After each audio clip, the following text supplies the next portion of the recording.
Good day, YouTube, and welcome to another episode of the Albino Rhino Beer Review. And today you have the Rhino, and we're looking at a beer that was picked up for me in Cuba by Dawn and her husband. Thank you very much to both of you for picking this up for me. This is Buccanero Malta. So Buccanero Malta is a non-alcoholic Buccanero. So now I've had Buccanero Forte, which is their Buccanero Strong. I've had Buccanero Max, and I'm about to have Buccanero Malta. So thank you very much, Dawn, for picking this up. I don't know where you ended up finding a non-alcoholic beer in Cuba, but I'm excited that you did. Do I have high hopes for it? In all honesty, I didn't, but now that I see that it's black, I kind of hope so. I'm just hoping that this isn't going to be, with the name Malta, that this isn't going to be like regular Malta or like Tiger Malt. That's my only hope. I mean, look-wise, looks like I poured a stout. I love that. Look at that head. It's a nice brown head, deep, dark beer. Scent? Yeah, it smells like Malta. It smells like malt. It smells like malted barley, just regular malted barley. I'm not even gonna say like Canadian two-row or anything, just malted barley. It just smells like nothing. It smells like basically the smell from any brewery on brew day. Pretty much every brewery you go into has that very, very, very sweet, very syrupy malt scent that is very, very apparent, and that's all I smell on this. Pure on malt.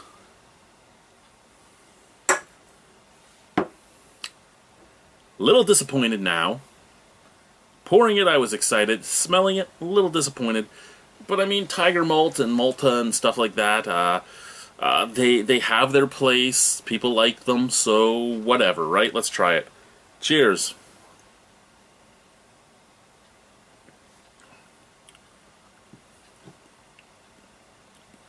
Yeah, tastes just like a beer would if you haven't fermented it at all. Sugar. Tastes kind of like the end taste. The end of it is kind of like the taste that you would imagine getting from a from like a Diet Coke bib if you drank the syrup without the soda water. Just almost like aspartame, just super sweet and kind of drying at the finish. Forefront, just very sweet, very syrupy, with sticky lips being created by it. It's Malta. It tastes just like normal Malta. It tastes just like Tiger Malt. It tastes like just like almost any malt beverage you can pick up at your average grocery store.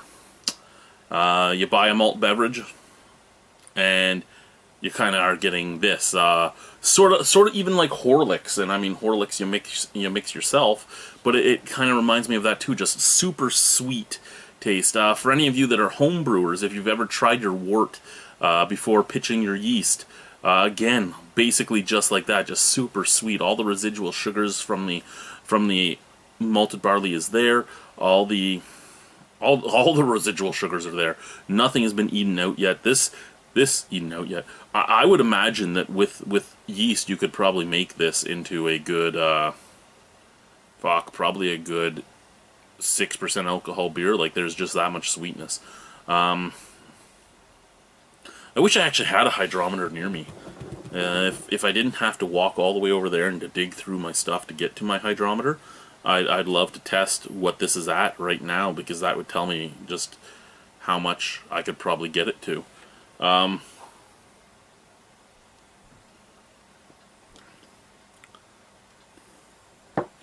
I would rather drink most non-alcoholic beers than full-on malt beverages.